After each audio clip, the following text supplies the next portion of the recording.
Hello, everyone. This is PJ Ewing with the Giulio Gari Foundation. I am here with Chris Oglesby. Chris is giving us a little bit of his time to help you, singer, get ready for the competition season coming up in the spring and maybe throughout the year. Chris is a winner of the Giulio Gari competition this past 2022.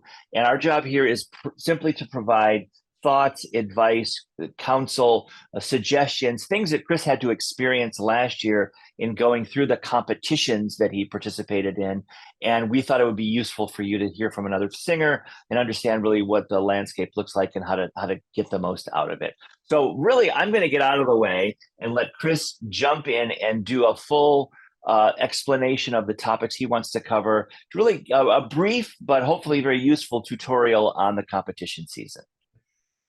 Okay, this is a huge topic that we all have to deal with at some point. There are a lot of nuts and bolts involved, but I'm going to share my experience and the single most important thing that really carried me through this past year, and especially in competitions coming out of the pandemic when the stakes just seemed that much higher, um, which is really controlling the things that you can control and realizing just how many things you do not control. So, coming out of the I'll share a quick story. Coming out of the pandemic, I did about 300 coachings in my 350 square foot studio apartment, and it, in a lot of ways, changed how I was singing. I was singing to a smaller room, singing to computers, um, coaching things to within an inch of their lives.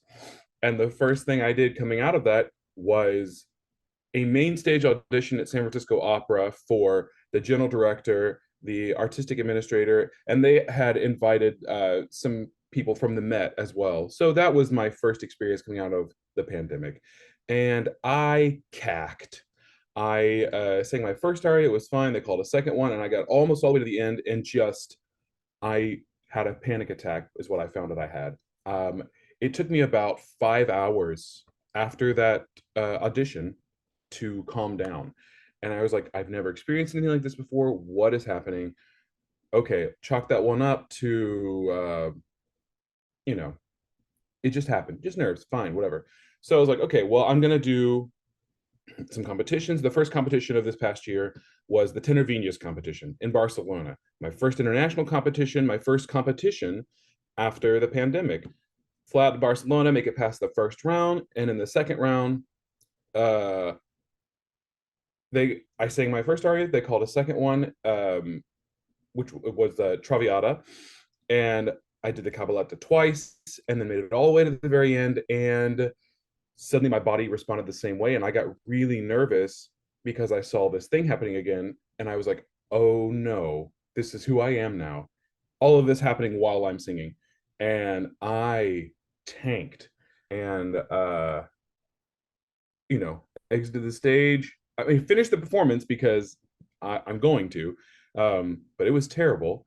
And I walked off the stage, tail between my legs, and my pianist that had been assigned to me is also a doctor in regular life. And he was like, "Hey," he was like, "What just happened was not normal." He's like, "You were singing completely fine, and then something happened." He was like, "You need to look into beta blockers." And I was like, "Oh yeah, some people have talked to me about that before. I'll think about it." And so I talked with some friends, and they're like, "Maybe you need to see a sports psychologist."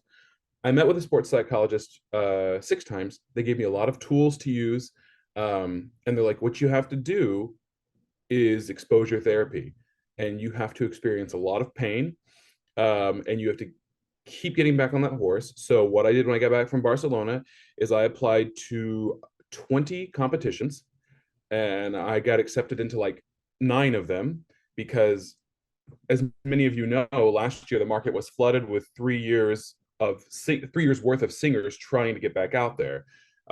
So chose not to take that personally. Just there's a lot of fish in the sea, or there's a lot of fish in these nets, and it's fine. 9 is great. I can fail 9 times this year.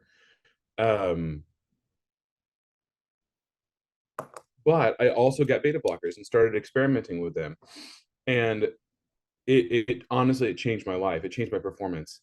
Nothing about how I was doing anything changed, but the tools that the sports psychologist, sports therapist had given me were like, you're driving 100 miles down the road and you see these exit ramps. You're given these tools that, hey, you're driving too fast. You need to get off and just wait a minute.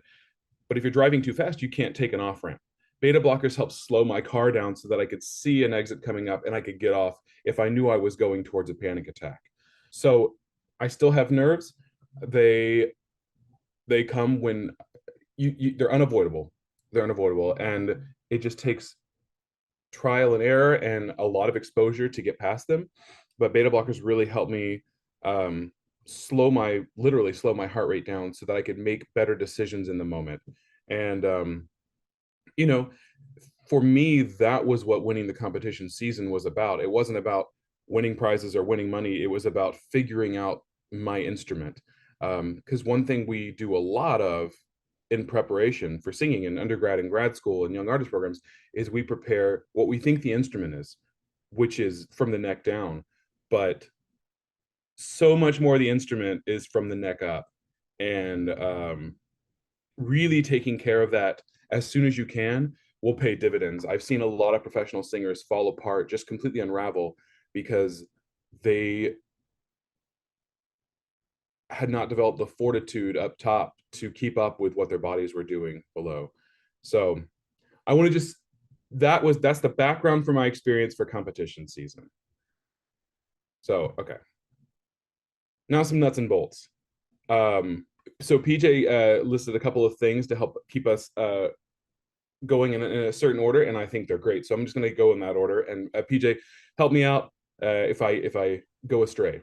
I've got your back, man. I'm your wingman. I'll Perfect. keep us on track if we need it. Perfect. Perfect. Okay. I will say the way to win competition season is to redefine what you mean by win. If you come into this thing thinking, I'm going to win this one, win this one, win this one, make this money, make this money, make this money, you are going to explode with anxiety. Maybe you won't. The large proportion of us will.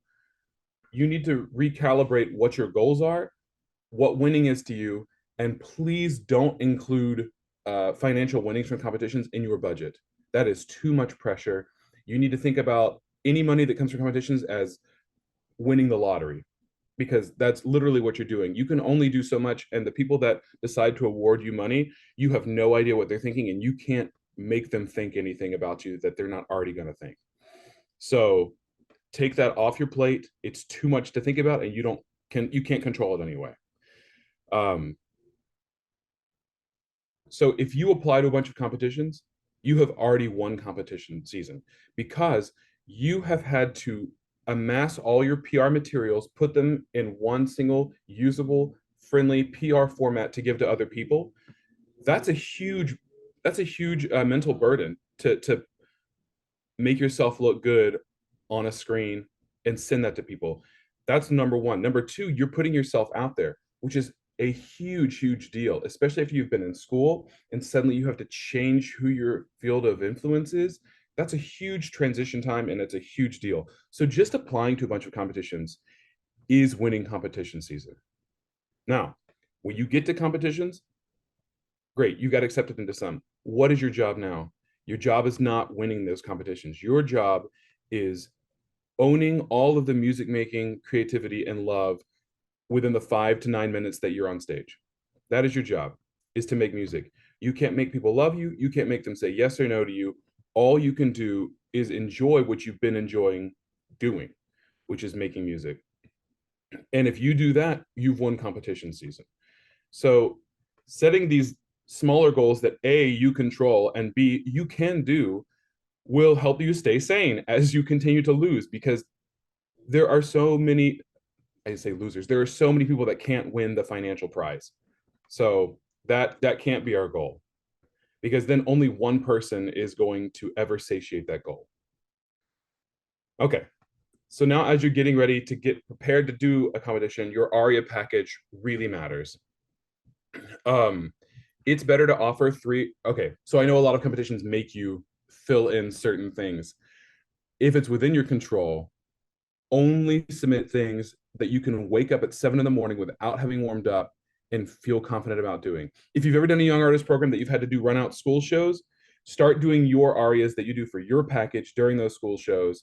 And if you can sing something at 8 a.m., that is one thing that will not be mentally fatiguing you as you are coming from San Francisco to New York and have an 11 a.m. audition time, because that is now 8 a.m. to you. If you've sung these things for children who are critics, if you sung them to children at 8 a.m., you're fine. That's one less worry. So do things that you can do immediately, that you can really be in the character and you're not worrying about singing. If there are any things that you're worried about in the arias, just don't do them. It's not worth it. You are putting so much time and effort into these few moments in front of these people, and reduce the variables. The thing you want to do is not worry about the things that you can't control in the moment. So stick to a couple. Sing your best one first. Don't hope that they're going to don't hope that they're going to pick the one that you want them to, because they might, but they might not, and they might not pick a second one. And I know we get told this a lot, but I also know that it takes some some hard truths of experiencing this a couple times before you really believe it. But sing the thing you sing the best first. Also, I'm of the mindset that if you sing lyrically, you can sing anything, and it's up to other people to choose what they want to hear you do. But if you already have a niche, don't own that niche. If your thing is like new music, or say your thing is new French music, well, if the competition will allow, go ahead and submit 3 new French arias and then do 2 other things. Go ahead and just commit to what you like doing, because these competitions are not for the people that are listening to you. They're not really an audience. They didn't pay to come hear you. You paid to come sing for them. You're the audience. Do things that you enjoy doing. A, they'll enjoy it, but B, you'll enjoy it. And if you're not enjoying it, you're wasting a lot of time and money having a bad day. Okay. And we talked about mental preparation a little bit, taking care of your voice. This is different for everybody, and you learn a lot along the way. Similarly to during the competition, reducing the amount of variables, reduce the amount of variables the night before, the day of.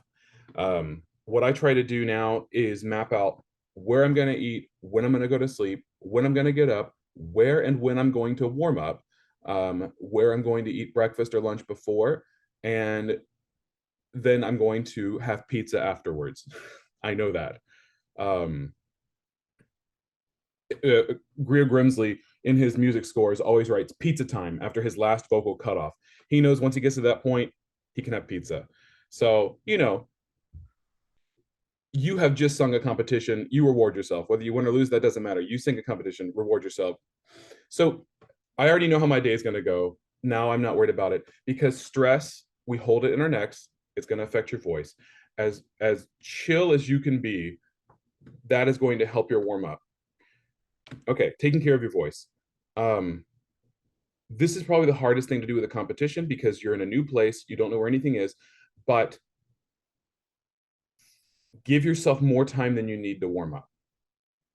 If you think, I warm up in 15, 20 minutes, give yourself an hour, and don't stress about it. Take breaks. If you're in a hotel room, that's great. You can warm up there. If you're at a friend's house, be like, hey, I'm going to warm up. If you have to find a rehearsal space, this is the most important thing you can do. You do not want to feel like, I'm warmed up enough as you go into a competition. You want to reduce that variable. So give yourself plenty of time. Don't go too high too soon. We all know these things, but just be as gentle to yourself as possible. And then also, of course, hydrate. I know a lot of us travel the day before, the day of competitions, and airplanes are really bad for dehydration. So I always get an aisle seat, because I know I'll be using the bathroom on an airplane. But just be really mindful of the level of hydration that you prefer, and try to drink before you get thirsty. I know a lot of this is redundant, and you guys know this, but reducing the variables is really important. Now, scheduling, which is timing your participation within the competitions, it really helps to have, if you've applied to a bunch of competitions for the season, to kind of know the flow of them over the next couple months. and you can kind of see like, okay, I have these tent posts. These are the competitions that really matter. That, and I say matter, like they all matter. But who's going to be in the audience? Where can I take more risks? Where do I need to be more conservative? And just go ahead and map out your whole season like you would do the day or the day of the competition, and know where you can take risks, where maybe you shouldn't. Um, and also that helps you know like, okay, I have a competition next week. Maybe I shouldn't go to this concert with a bunch of people that might be sick, maskless. You just become, not that you can not spoil your fun, but you just become more aware of the risks that you're taking in your personal life that might affect things that you've already put money down for, especially if you're flying. Um, we all know travel is a machine, and there are plenty of things. If you're not used to traveling, um, that can really wear you out, mentally and physically. So read some books, talk to some friends, do what you can to make your life easier. Um, I used to try to save money and not take Lyfts or Uber and just always do public transit. And in New York or San Francisco, that's fine. In other places, that's not fine. And spend $20 on a Lyft. Spend $20 on a Lyft. You've already spent much more money to be there. If that $20 Lyft can make you feel better about how you feel when you get to the competition, it is absolutely worth it. Um, that being said, there is a high cost to travel, and there's a high cost financially to doing these competitions. So don't overexpend yourself financially. If you can afford to do a bunch of competitions, awesome. If you can't, awesome. Don't do more competitions. Don't eat into your rent money, I guess is what I'm saying. It's not worth that. Because if you're nervous about not having enough money to pay rent, you're not going to sing well, and then it's a foolish endeavor. It is better to put yourself out there, apply to things, and then not go to those competitions if you're going to overextend yourself. Because if you've applied to the competition and you've gotten accepted, it means your PR stuff looked good enough that they said yes to you, and that is a win. And if you can't afford to go to the competition, you can bow out. You don't have to go if they say come on. So just know where you are, your personal finances, what you can do and what you can't. Because the moment you overextend or you add too many variables, it's going to negatively impact your performance, and then the whole thing starts to have a diminishing return of value for you. Chris, this is PJ. I'm going to jump in for a quick second. You've mentioned PR stuff a couple times. Can you Yeah, define exactly what that means? Is that web? Is that PDF? What are the components? It's a video of you singing. What are those components? yeah, great, PJ. Um, So when I say PR, I mean all the things you have to submit to a competition plus your digital presence. So that is your resume, your recordings that you're submitting, which might not be the ones you have on your website, but it's the ones you're submitting, your headshot. Those are the big three. And then you want to have, if you have a website, it needs to look good and it needs to be simple and navigable. And if you have an artist page on Instagram or Facebook, the branding needs to match. You need to have all those kind of things work together. Um, Something as simple as having your same headshot that you like the most on everything, so people immediately see your face. Your face is your brand. If you have any other things, like you just want to make continuity through all your things, well, that's one. Two is you need to have them all in a large format on your computer with all the information, digital information with them. And then you need to have things that are saved in a smaller size that you can send in an email, because a lot of times uh, people will ask for a high resolution headshot, and maybe you can't send it on your phone. So you need to have different um, sizes of the same files available to you. And that's something that's like really nitpicky, but when you are in a time crunch, if I know I can just grab this doc, like these are my medium file sizes, throw them. It really it's once you start applying to a lot of these things, that saves a lot of time. Um, One thing that I like to do is look at some of the top artists that I really admire, and do a deep dive on them. Go to their websites, go to their PR kit, and see what that looks like. And there are some things that you're like, oh, that looks great, and there's some things you're like, oh, that doesn't look great. They're just getting hired because they're already famous. So make that distinction for yourself, and make yours look better than theirs. um, Making good recordings. It's better to have no recordings than a recording you're not proud of. And I've got to do some more recordings actually right now, because things have changed this year. So that making recordings and getting a professional headshot, those are money sinks. They will reflect the quality will be reflected in how much money you put into them. So really do your homework. When I got my headshots that I'm using now, I waded through about 40 different photographers until I found one that I had a list of things that I wanted, and then their portfolio matched that, and I knew we would have a good relationship.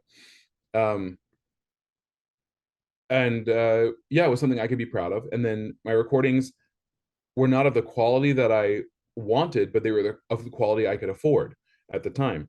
And I knew that I had to have something to submit. So, you make sacrifices where you can. But I think having things able to be sent quickly and having everything, your brand line up, just making sure that I even like make sure a lot of my fonts are the same on my different stuff. So for me, I just know that these things look professional, and it's the very small things that people would never be able to comment on, but they understand that oh, this person knows what they're doing. If they think you know how to write a resume, strangely enough, they think you know how to work a stage. So that's not true, but you are an actor and you are acting, you're pretending that you know. So that is fine. On the recordings, can you just say a little bit about that? Maybe, is it a sound studio? Is it an open environment? What does a quality recording cost? Are you shooting video with that recording always, or just getting the audio? Maybe just a little bit about that. Yeah, okay. So in my experience, so this is not from a competition judge, this is from me. um I think that it's much more high risk and it's a lot more pressure, but video recordings are preferable to audio recordings because you see that the image is lined up with the sound, you know that nothing is being spliced, you know that you're seeing what you get. There's a lot more vulnerability and rawness there, and I think that video is the way to go. I think that the next most important thing is the space in which you sing.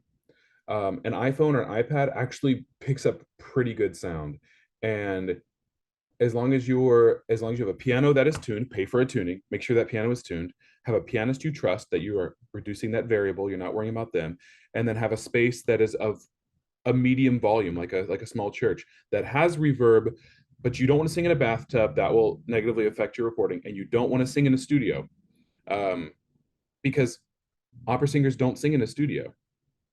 um, it doesn't. And ideally you want to have the recording device be 20 to 50 feet away, because right here your phone is going to cut off certain things because that's how the algorithms are built in when it records. So it needs to be far enough away that it gets your whole acoustic envelope so people understand what your sound is. So think about your phone being a competition judge. Where would they sit? What are they going to hear? um, yeah, and then go and find a space. If you know some friends who have churches or who are working at churches and they're like, oh hey, we can get you in here for free, like hey, I'm working right now, no one's in the sanctuary, you can come in, that's it. Then you can reduce your cost, get the space you want, you can go on your phone, and then ultimately all you're paying for is a piano tuning and a pianist. And if you record on your phone and a friend's phone and somebody else's iPad, that's three angles that you can put into free software on your computer, and you can make a little video out of. That's some next level stuff if you want to do that, but that is going to just add quality, um, and you won't have to spend extra money for that if you already have those things. What about the aftermath? You participated in a bunch of competitions. You did well in many competitions. Um, the Were there relationships that you built? Were there opportunities that came from them? How did you leverage the wins that you had on the back end after the season, in air quotes, is kind of happened? What did you continue to do related to the competitions, I guess? AJ, that's a great question. In some of the larger competitions, if you can get okay, and a lot of the medium to smaller competitions, you can get immediate feedback. Always do that. Write some quick notes about what people say, um, and be ready to dismiss every single thing that everybody says about what they thought of your performance. They have just witnessed 10 to 50 people in a row. They don't super remember exactly everything you did. They might have taken notes. What you have is their immediate impression of what you did. Whatever they say, you can dismiss it. If two or three people say the same thing, then you need to think about it and be like, huh, is what I'm doing coming off this way, this way, this way? Then you can think about it. Otherwise, always get the feedback and always be ready to dismiss it, because everyone's got an opinion and yours is the one that matters. Um, but then in larger competitions, sometimes they will email you feedback if you ask for them. A lot of times they're like this, just you get done with the competition, there's nothing else. So if you have made any contacts there, if you've gotten any emails, you can just send a thank you email, like, hey, thanks so much, I really appreciated you guys hearing me, whatever. And that's just a way for them to see you a second time. They've heard you, now they have your email, and they know that you're thankful. That actually helps quite a lot in just building burgeoning relationships, because as you guys know, everybody works everywhere and everybody works at multiple places, and a relationship you make with somebody who is in administration at a company C might one day be a casting director at company A, and they will already have a relationship with you. So that goes without saying. Be nice to everybody, and not in like a weird self-serving business way, just because. Be nice to people and they'll be nice back, and then we'll all have a better day for it. um, and then lastly, you never know who is in the audience. For open competitions where it's more than just judges and they invite people in, you never know who's there, which is great because you never know who's there, and it's also terrifying because you never know who's there. Don't think about it, but um, the biggest thing I got out of the biggest thing on paper I got out of my competition season last year was doing one competition where I did not win anything at all. I did not have my strongest performance at all, but a casting director for a company heard me and was like, there's something there. And he emailed me and he asked me to come sing for a role. And I did, and I got hired for it. And I didn't win that competition, and I really did not have my best performance, but they heard something that they liked and contacted me about it, and that was it. So as far as I'm concerned, I absolutely won that competition, but it was 6 months later that I realized I had won it. So you never truly know who you're singing for, which is terrifying and freeing. So since you don't know who you're singing for, you have to sing for yourself. Did you get video assets from all of the competition? Was there media that you could later use on websites, that kind of thing? Or George London does that. George London posts it, and then you can request to have your part of it. George London because they stream it, and then it's up on YouTube. So people got it. that stream it, it's up on YouTube. You can request your portion, but, Okay. but generally no. We had They one at Gari had one though. Remember we had a video of Yeah, you? because you guys streamed also, right? We didn't stream. We actually edited afterward. So we shot during your final performance, and then we it was edited together, and then it was used That's right. later. No, you're right. Yeah. Yeah, I'm sorry, PJ. I forgot because that you guys also you had the standard, you had a still camera, and then you also had the guy walking around, right? We had a few different angles, and we ended up Yeah, cutting together a video. We did that for all of the ones, the final videos, that the the final winners. one. Yeah, yeah, yeah. Yeah, yeah. L'amour, l'amour, oui, son ardeur troublit tout ton être.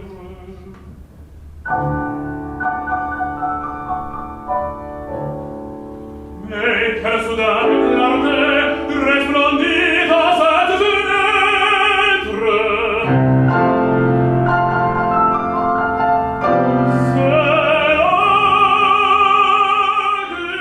So we didn't do it for everybody, and that's sad because you'd like to cover everyone, but Yeah, we did do that, and that's on YouTube. It's on our website.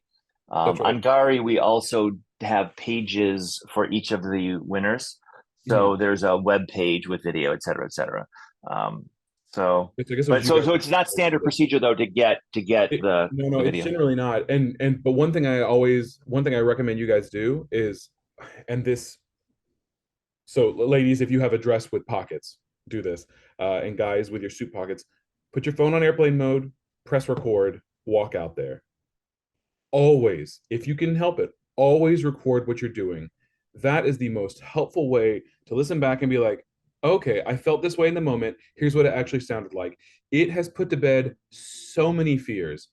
I'm like, oh man, did I cack that note? And I listened back to it. I was like, I did not at all. Well, your experience is different than their experience, and your phone will help you tease out what actually happened. So it is great, and it's also great because you know your phone is recording, and you don't have to listen to yourself in the moment. You can just be making music.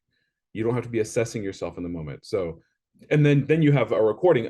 It's not one you can use because the piano is behind you very very loudly. But that's just another thing I would say for um, when you're taking advantage of the competition.